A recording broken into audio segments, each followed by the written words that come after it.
Welcome to GIF Chat. This is where you get interesting, informative, and interactive talks.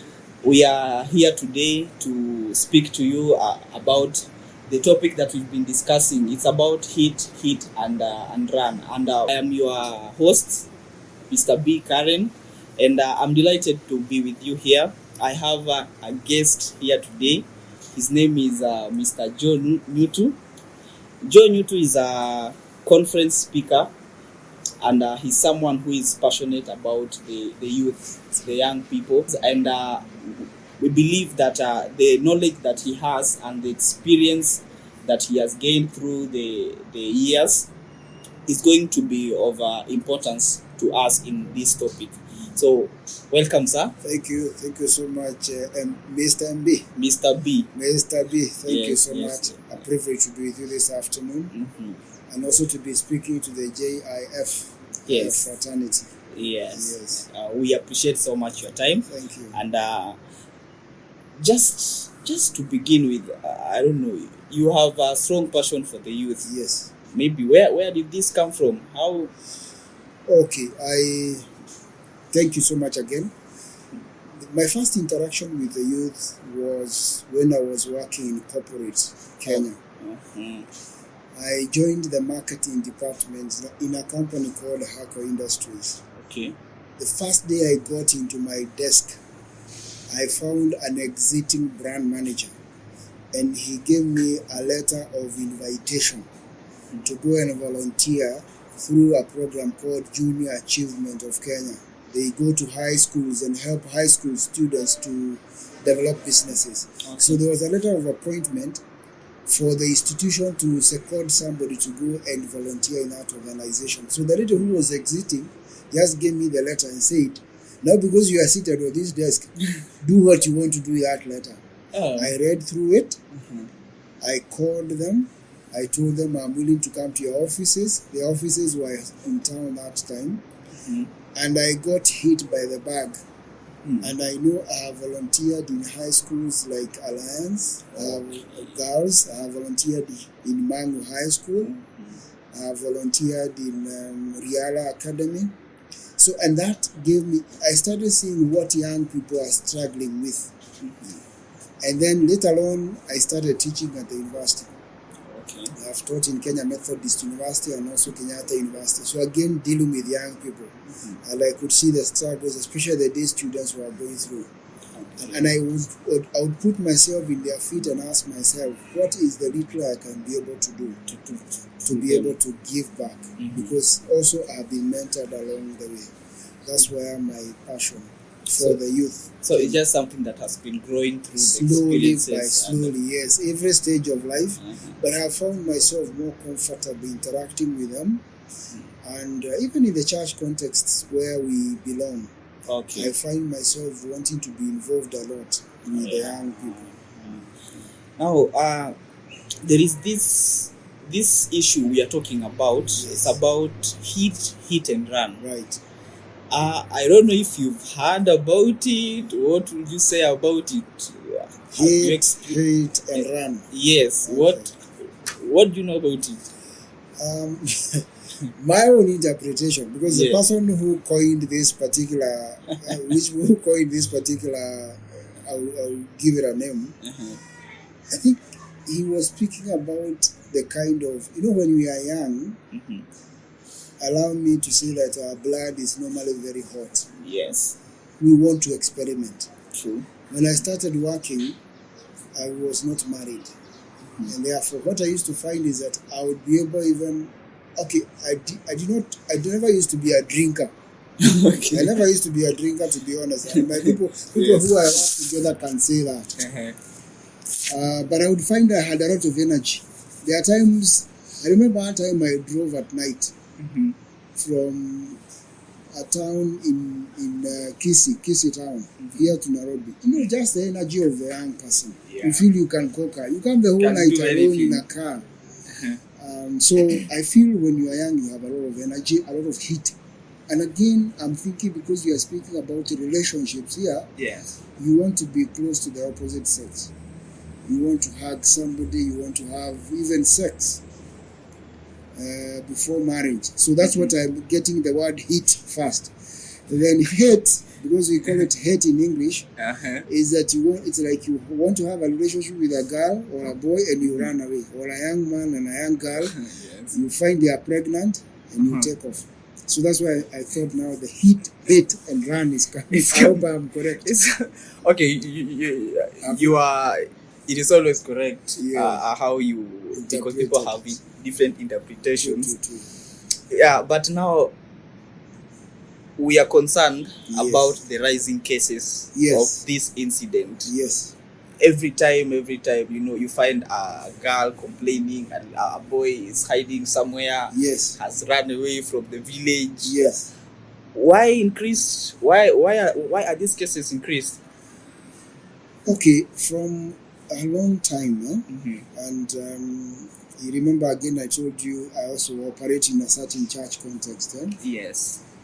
Now, speaking about our traditions, it's always a responsibility of a man. Once you find a lady is expecting your child, that is our traditions. Yeah, whichever community you come from, that you must take responsibility. However, in the Christian context, we are encouraging the young people not to get into the family way, not to have sexual relationship with a lady or a girl before they are married. That is what we are advocating.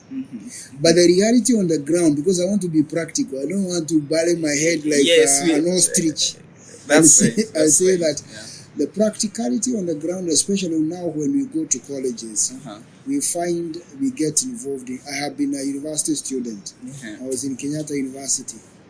And I know the kind of things that go in there. There are relationships that develop because people have energy. So what happens is that once you find you have a lady is expecting your child, and both of you, maybe you did it in the hour of passion, the moment of passion.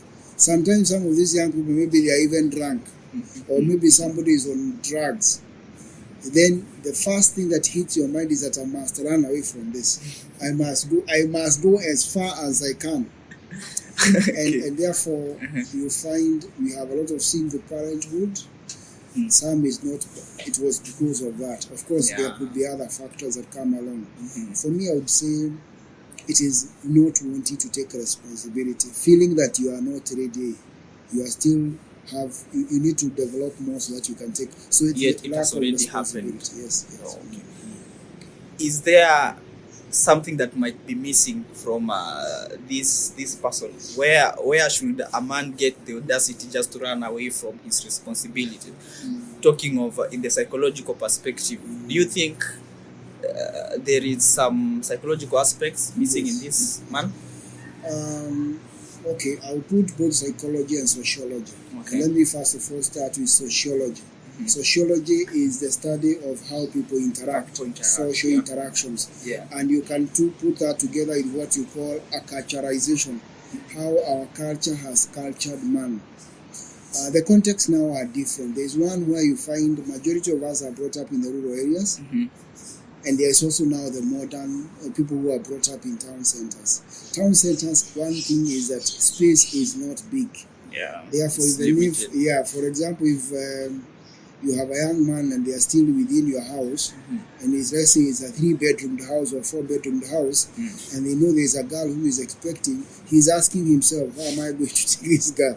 And the parents are using the same door as a young man. Firstly, because of the space. The space itself. Therefore, the issue of culture, the issue of the way we are socialized, you normally see now, because of the small context of our home, I don't want to bring a lady there. So the best thing I can do is to switch off my phone, check my numbers, na nizame chini ya maji. Nasema kuzama chini ya maji. But psychologically, ladies develop much faster than men.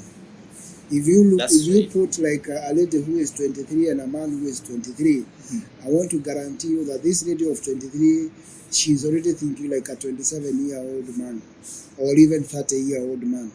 So you find now when you're in college, you're almost the same age. Or even when we are in the same youth group, we are the same age. And therefore, this man, you may think, he has a capacity. In fact, the other day I was having a chat with one of my boys. And also I was speaking to a group of young men, and I told them, you people, you are 12 years and above, you can get a child now. If you play around, you can impregnate you someone. will pregnant a girl. But this is not the right age. You have we agreed you marriage and sex is within marriage. That's what I would because that's where I come from. But I also don't want to say that that is what is happening. Yeah. So from a psychological point of view, a man develops much slowly. So don't think that because you are the same age with this particular young man, that once this happens, they will take response. They have not. It has not come through. They have not processed to be a father. Then they were playing. They were playing and they were enjoying. They were having a good time. So I think from a psychological point of view, that's one of the difficulties. Okay. In fact, naturally, you find men settle a little bit later compared to the female. I tend to imagine in parenting, I think the boy child is not being considered like I can say enough. How the attention that parents are giving to a lady and the attention that the parents are giving to a boy. So what do you think? Okay, there is that mismatch. There's a lot of literature that has been written now. Parenting and fair. Yeah, towards a boy child. Okay. But I want to take you a little bit back, if you allow me, Mr. B. All right. Just before independence. In fact, you were speaking with someone this afternoon in another context about that. There used to be what we were calling the independence war in Kenya, the emergency. If you read your history, 1952. What happens during the emergency? Yeah, you read it in the books. What happened? Because I also read it in the book, I wasn't there. Our grandfathers were relocated. Majority of them went to the forest to fight for independence. So they left women with no men. Right. So even like now, our fathers were brought up during that time. I remember my dad telling me stories of how he would move from Kiambu to Nyandarua, back to Kiambu over that period with his shosho, the grandmother. The grandfather has gone. The grandfather is in the forest. His dad is in the forest. So there was no father figure. So even when they were bringing us up, they had not seen the father figure. In fact, they saw their father when they were already big boys and girls. So there was a gap in terms of the fatherhood in this country during the emergency war. Now that has never been collected. So then they brought us knowing that experiment, because they had never seen the father figure in home. So it's like they are learning on the job, if we can quote it that way. Yes. So and of course now us being their product. And then there came a time, again, especially in some communities, I don't think they are all communities, where there came a certain form of drink called the second generation drink. They were calling it miti dawa. It was initially introduced. You know what you guys call dawa now? When you go to a restaurant, you say ginger. What else? They put in your garlic. They give you dawa. Now, men were taking miti dawa, saying it was a very potent drink for their sexuality. However, it was alcohol mixed in that kind of miti dawa. It's not like the one now you take dawa, which has no alcohol. Theirs had alcohol. And along the way, it developed into now what we call the second generation drink. You find those illicit brews. Again, those ones compromised men a lot, because men got into them. They were cheap liquor. They ran away there. They left responsibilities. So that's why again now the society noted all the money is being channeled to the girl child. The boy child is being left behind. And the girl child society has really brought up the girl child in a very strong way. So the boy child started feeling I'm not wanted, then started dropping out of school. And now it's a whole different affair altogether. Boy child. Okay. Now, you are a father, right? Yes, I am. Yes. This is your son. Yes. Whatever age he is. Yes. He's not yet married. Right. Maybe he's a teen. Right. He's coming to you, or he's coming to you and telling Daddy, I have impregnated someone's daughter. Yes. Or rather, he's not the one telling you. You are hearing it from the neighborhood. From the neighborhood. And also from friends. Some friends. Yeah. How would you react? I love it because it's actually a hypothetical case. I like it. I am admiring that it has not happened. It has not happened yet. Allow me to speak from a point of a sociologist. Yes. And also from a point of, I have done a little bit of, under the Presbyterian Church, because I'm a Presbyterian, we have done what you call theological education by extension. And Diploma 2, there is a paper you do called counseling, counseling 1 and counseling 2. I have done both of them. So we were taught a little bit about counseling. As a man, if that happens, you feel let down. You feel you have failed. That's the first thing that you feel. It will not like now being the father. You feel you have failed. Okay. Because ideally you would wish your son to settle at an age where he is responsible and he is also on his own, not when he is under your roof. So you feel let down, you feel discouraged, you feel confused. You may look like you are stoic, you look like you are in it, but you feel confused. Because this is your son, this is your blood. And the first reaction for most men, I'm not saying myself, but I know majority of the men are used to fight. So the first reaction would want to fight. You would want to fight. You want to fight your son. Yes. You want to feel like you can beat him. That's why he'll run away. And that's the point I'm saying. Okay. That is normal. It's a human being. But however, from the training I have got through now that, and also from a little bit of experience in a community, when you fight, nothing works out.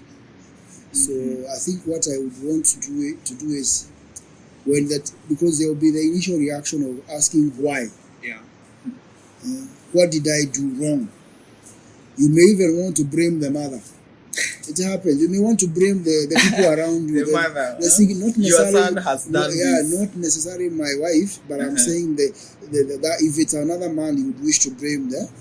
But it's a failure. You feel it's a failure. So there will be the initial emotions, but maybe once the emotions have settled, it is always good to have a conversation. And I'm saying it's hypothetical because it has not happened to me, and I would not wish it to happen. I would pray not to happen. I would wish that boy to settle, those two boys to settle at the appropriate age, and but life is life.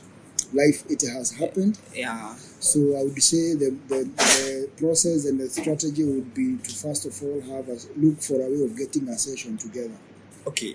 If they do not want, because they may also feel they don't want to meet me, I can look for somebody they respect within the family, or maybe a counselor. Okay. Or maybe somebody who they respect within the family. Talk to that person. Tell them, can you try to approach our son? Because of one. But I'm saying, Mr. MB, this is very hypothetical. Let it be hypothetical. But I'm also practical. For me, I'm very, very practical in life because I know things happen. My wish is that maybe psychology or counseling will be something that will be valued in the society, so that we don't just look at engineers and doctors and lawyers. We look at psychologists as the. Can I tell you something? Yes, please. Around that, because I also listen a lot to what happens around. I was listening to the story between Professor Hamo and the wife. What was the name? Jeruto. And Jemo. Tai. Now, they have been helped a lot by a counselor in Thika. Her name, I think, is Dr. Gitaro, who I trained. I trained at one point because they were coming to me to look for ways to be trained on marketing. The counseling. I happen to have trained them as a group of counselors. Yes. So counseling is very important. It is not. Take it serious. It is. Now, sir, we would want to understand, together with our viewers. Yes. Who is a father? Like, what should a father have for like a father who is let me not say responsible or for you to call a father, because I tend to think there's a difference between siring a child Yes. and being a father to that child. Yes. So what are these things that they're supposed to be seeing in a father? Yes. Maybe if you can name a few. Okay. For us. Okay. For remember, I'm still learning as well. Fatherhood is about learning. And Okay. We agree it's a continuous process. It's a continuous process. Not even fatherhood. Anything you do in life. This morning I was speaking to a group of at 6 in the morning. Okay. A group of students who are doing a diploma in human resource management, and I was talking to them about continuous learning. No, they are doing entrepreneurship. Now, a father, we normally talk about 4 P's of fatherhood. The 4 P's of fatherhood. I think I'll please write some notes. The first P is, by the time you feel you need to be a father, you require to be a priest of your family. Priest. You need to be a priest. You need to be in such a responsible way that you pray for your family, even when things are very difficult, Mr. MB, because things get difficult. But you must be a person who is willing to go on his knees and call upon God for your family. And not only your family and maybe the extended. So you must be a priest. So you must be spiritually aware of yourself. Do we have men or fathers who extend their ego to spirituality? Maybe they think spirituality is for women. Yes, they do. Because traditionally, spirituality, the way we know it is that people cry. When you pray to God, you shed tears, because sometimes you may shed tears of joy because of how much you have seen God has done to you. And I know we have cases in this country, and I don't want to be political. One of the deputy presidents we have had in this country, his name is Dr. William Ruto. There's a time he shed tears in a church. Whether they were genuine tears or not, it was a man shedding tears. That is not common, even from the community. So church is associated with being emotional, and emotions are associated with women. Yes. A man does not want to be seen to be emotional. But you got to be a priest. You must learn to pray for your family. The other thing that a good father, and I'm talking about a man. The second P now. A P is provider. Provider. Care, school fees. Try the best you can. Things are difficult. And I'm telling you, I was speaking to somebody this afternoon. He was telling me about the father-in-law. He's going through a lot of financial difficulties, and he really crashed as a man because the business collapsed. He cannot be able to provide for the mother-in-law, and now the son must try to step in, who has also a young family. So you are provider. The other P is protector. The family should feel when you are there, and they will always ensure. In fact, let me be honest with you, if anything happens outside, what happened? What is going on? But they say men of these days are cowards. Let me tell you. They send their wives or their which is wrong. Mothers which is very wrong. As a man, you should try to ensure you come out first. Somehow, be seen there at the front line. The last one I would say is a promoter. The other P is a promoter. Promote your children, promote your wife, say good things about them. You should be able to help the family feel encouraged. I would say, I forgot the other P is another P associated with these 4 P's, but these are the ones I can remember right now. We will come for it when we remember about it. I think I like this, and I'll tend to imagine that when a father is absent, maybe he can only be a provider. Financially, but he cannot be a priest, cannot be a protector, cannot be a promoter. That's unfortunate. That's for sure. I agree with you, Mr. MB, that when you are absent, like for example, the ones who hire kids and leave the kids. There's a gentleman called I think is comedian YY.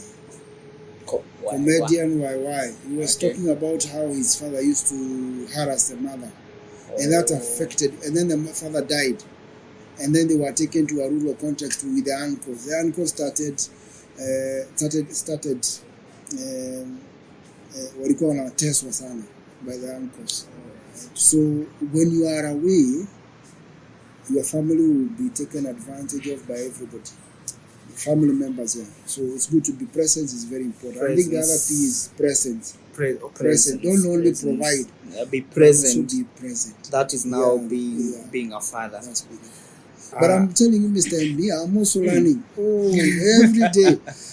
Right now, even if I leave this set, I go, I'll find something new that I need to chase. Home. So when it comes, if you are prayerful, for me, prayerful, then everything else finally falls into place. But there will be those. Okay, I think now, sir. Yes. As we wind up, maybe there is this guy, this man, who is all this has happened to him. Right. He has hit. He ran away from his responsibilities, yes. And maybe he's feeling something different. Remorseful. He's remorseful. He wants to come back and mend the ways with his family. Yes. We understand the lady might be angry at the moment. Right. I don't know if this man has a chance, and maybe if you talk to him, in a few words. Yes. What would you tell him? What should he do to correct his ways?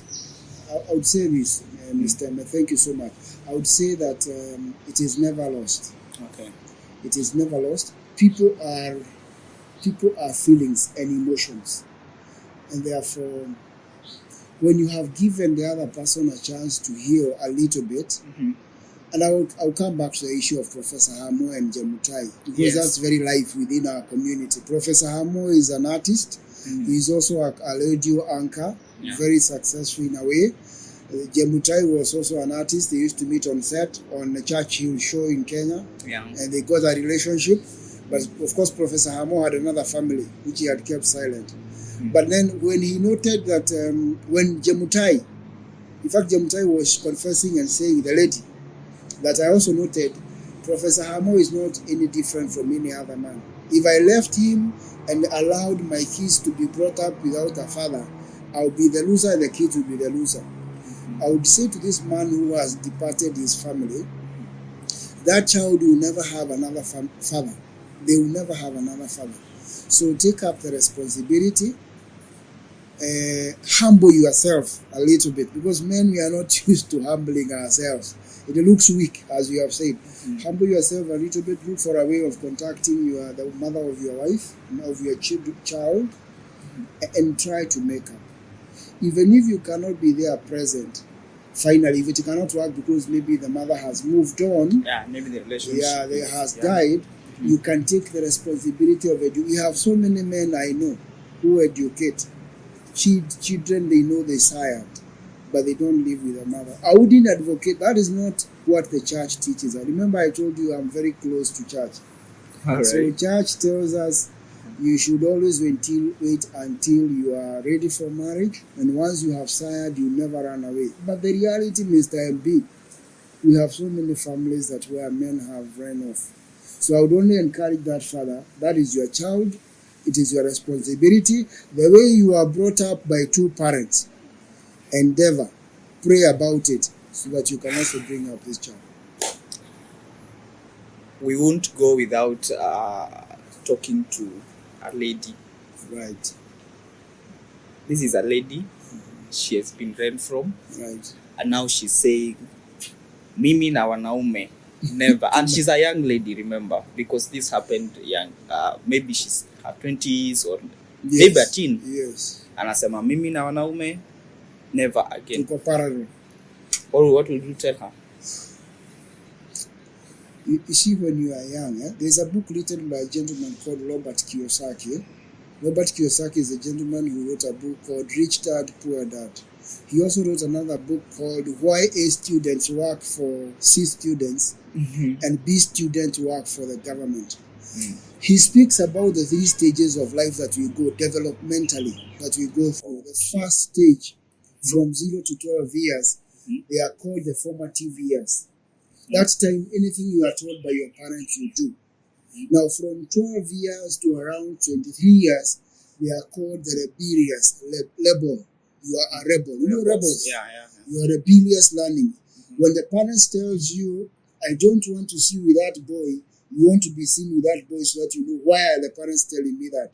If your parent gives you their car, they tell you, I don't want you to speed to go for more than 50 kilometers per hour. You do 150 so that you see why am I. So you do the opposite. Now, this age when you have gotten a child at 13, 14 years is what you are calling now the labor period. It is a period of emotions and wanting to do the opposite. So I wouldn't say never, never. I have seen about 3 years ago, 4 years ago, I was invited to a wedding of a lady who was 63 years old. She got married in a church context. Though she got married to a man whose wife had died. We call them what? Widowers, yes. Very successful man, 63 years old. So don't say men ati wewe na men ni kama makaa na ngilu ati wewe utakangi maneno ya makaa. Hapana, never say never. That age is because that's what you are calling heat. You have a lot of heat, Liberia, but you let alone look at life differently. And you know, it becomes very difficult when you are 55 and you have no family. That's where you start now feeling, I wish I had given that relationship an opportunity. We have to end it at this point. And thank you so much for making time to speak and motivate the young people out there. Right. And we believe we will need you again and again. I hope you'll be willing to come. No worry. Anytime for you, Mr. MB. Thank you also for having me here and also for our viewers. May the Lord bless you. Amen. We are here to share the little we have. Yes. But kindly, let's wait until we are ready for marriage. Let's wait until let's chill. It's time. You guys normally say chill? We say chill. Chill. Chill until it is time. Ready for marriage. Then let's go to the altar. Because whenever a marriage is connected at the altar, there is a power of the altar. I would advocate that. Is marriage a wedding? Not necessarily. We will talk about that some Thank you so much. That is a philosophical one. Yes. Thank you so much. Thank you so much, our viewers, for spending time with us. With our guests, please post any questions that you might be having concerning the same or any other issue that you think is crucial to you. We will be kind enough to find some answers, some advices here and there. I appreciate you so much for joining us and for also my team behind the scenes there. Thank you for the good work and God bless you. See you some other day. Thank you so much, Mr. Welcome.